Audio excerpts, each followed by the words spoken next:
Good morning student. Rajkumar study classes में आपका स्वागत है। जैसा कि 10th का ऑब्जेक्टिव सीरीज चल रहा है, तो आज जो चैप्टर लिया गया है वो है जैव प्रक्रम। तो आइए जैव प्रक्रम से हम लोग कुछ क्वेश्चन को देखते हैं। यदि आप वीडियो में नए हैं तो चैनल को सब्सक्राइब कर लें और वीडियो को भी शेयर कर लें, ताकि अपने दोस्तों को शेयर कर दें ताकि उसको भी थोड़ा हेल्प मिल जाए। तो आइए हम लोग स्टार्ट करते हैं। आज का जो सबसे पहला सवाल लिया गया है वो है पत्तियों में गैसों का आदान प्रदान कहाँ से होता है। तो पत्तियों में गैस का आदान प्रदान कहाँ से होता है? रंध्र से होता है। रंध्र यानी कि पत्ती की सरफेस में क्या होता है, सतह में छोटा छोटा छिद्र होता है, जिसको क्या कहा जाता है? रंध्र कहा जाता है। और इसी से क्या होता है? गैस का आदान प्रदान होता है। अगला क्या है, नेक्स्ट क्वेश्चन, पौधों में वाष्पोत्सर्जन किस भाग से होता है? तो पत्ता से होता है। कहाँ से होता है? ये पत्ता से ही होता है वाष्पोत्सर्जन। अगला है, मानव रक्त में यूरिया की सामान्य मात्रा कितनी होती है? 40 mg पर डेसीलीटर होता है। ठीक है, 40 ग्राम होता है पर डेसीलीटर में कितना होता है? 40 ग्राम होता है, मिलीग्राम होता है, सॉरी मिलीग्राम होता है। अगला है, आयरन की कमी से कोई एक रोग का नाम बताना है। तो एक एनीमिया हो गया, और भी होता है, कमेंट बॉक्स में बताएं और क्या क्या होता है आयरन की कमी से। अगला है, कौन सी क्रिया सभी जीवों के लिए अनिवार्य होता है? देखिए सजीवों में बहुत सारा क्रिया होता है, लेकिन श्वसन जो होता है वो सभी में जरूरी होता है। मोस्ट इंपॉर्टेंट चीज है श्वसन।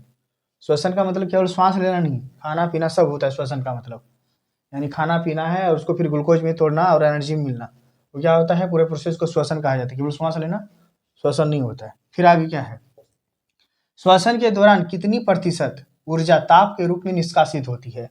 यानी जब हम लोग श्वसन करते हैं, जितनी भी श्वसन की क्रिया होती है, तो कितनी प्रतिशत ऊर्जा ताप के रूप में निष्कासित होता है? तो हमारा शरीर क्या होता है? हीट हो जाता है, गर्म हो जाता है, गर्म होता है। तो कितना होता है? लगभग 20%।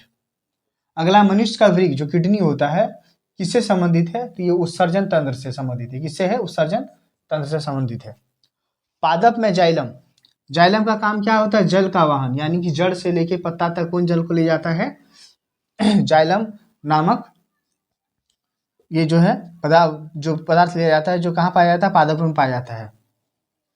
अगला है, मानव हृदय का औसत संकुचन दाब कितना है? 120/80। जो प्रेशर होता है, बॉडी प्रेशर जो होता है वो कितना होता है? 120/80 होना चाहिए। ब्लड प्रेशर जो होता है ये कितना होना चाहिए? ब्लड प्रेशर लगभग 120/80 होता है।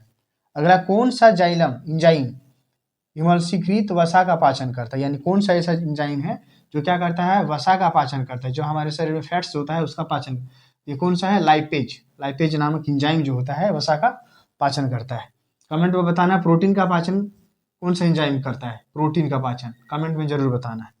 अगला है, मानव हृदय कितनी कक्षों में बटा है? तो 4 कक्ष, बायां दायां नीलंद और क्या है? 2 होता है आलंद और 2 नीलय होता है। तो टोटल कितना हो गया? 4 होता है, आलिंद और नीलय।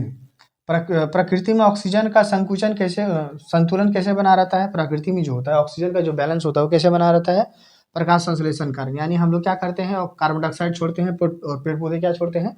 ऑक्सीजन छोड़ते हैं, जिससे क्या होता है? ऑक्सीजन का जो संतुलन होता है वो बना रहता है। अगला है, पौधों में वायवीय भागों में जल का निष्कासन की क्रिया क्या कहलाता है? पौधों में वायवीय क्या? वाष्पोत्सर्जन कहलाता है। ये क्वेश्चन रिपीटेड क्वेश्चन है। अगला है, रक्त किसके कारण लाल दिखता है? हीमोग्लोबिन के कारण। और अगला, कमेंट में बताना है कि किस रक्त जो होता है कौन से विटामिन के कारण थक्का जमता है। यदि वो विटामिन नहीं रहा हमारे शरीर में तो खून का थक्का जमना बंद हो जाएगा। ये कमेंट बॉक्स में बताना है। आशा करता हूँ वीडियो आप लोग को अच्छा लगा होगा। चैनल को सब्सक्राइब करें, वीडियो को भी लाइक करें और शेयर करना ना भूलें। Thank you.